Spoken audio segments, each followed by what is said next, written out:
Church, it's time to address religious exclusion. It's going on right underneath our nose, and many urban Christians don't know what's going on or even what it is. But it's a very serious issue, and we must organize and come together to stop it in its tracks. It's the intimidation of political candidates with certain religious beliefs to either self-censor or deny their personal conviction. The overall goal? Silence people of faith or exclude them from public office solely because of their religious beliefs. Not policy, but creed. When Alabama Republican Roy Moore said that Muslims shouldn't be able to hold elected office, the left was rightfully indignant.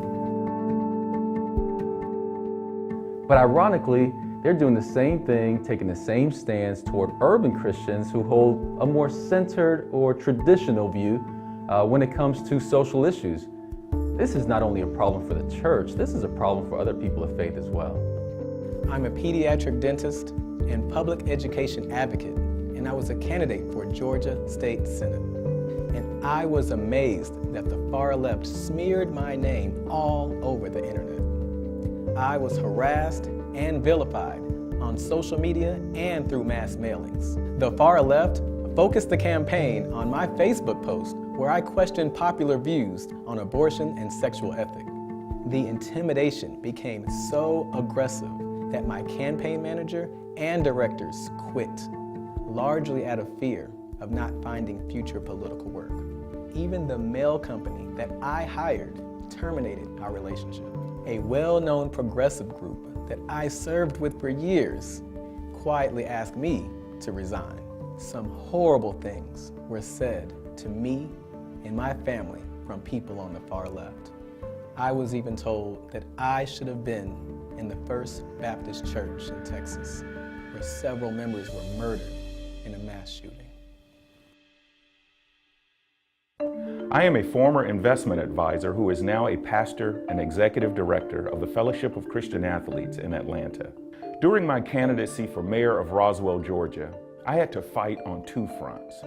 Some groups on the right were using my race to scare people away from me. Far left groups were attacking me because of my religious beliefs. I was heckled and berated at political forums. I was even chastised for the language in my sermons. I was even told to denounce certain Christian organizations and leaders I was affiliated with, or I would face more public attacks. My competency was never in question, but apparently my faith made me undeserving of civility and consideration.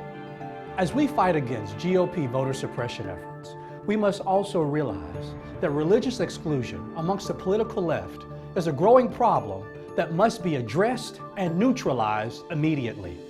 There must be zero tolerance for scare tactics or smear campaigns against any group seeking to exercise their civic rights. End religious exclusion now. We are a strong people with our own thoughts and our own beliefs. And docile agreement with every letter of the far left's and the far right's agenda is not a prerequisite for holding public office. Our religious beliefs do not prevent us from representing others with compassion and fairness. In fact, our faith demands that we're judicious and kind to those with whom we disagree. The issue isn't what we believe to be sin, but rather how we're commanded to love the sinner. End religious exclusion now. It's kind of funny how the left wants our vote, but neither extreme wants us to hold elected office. As believers, we should not have to conceal nor deny our faith. And you know what? It's time that the church stands up and bring an end to religious exclusion.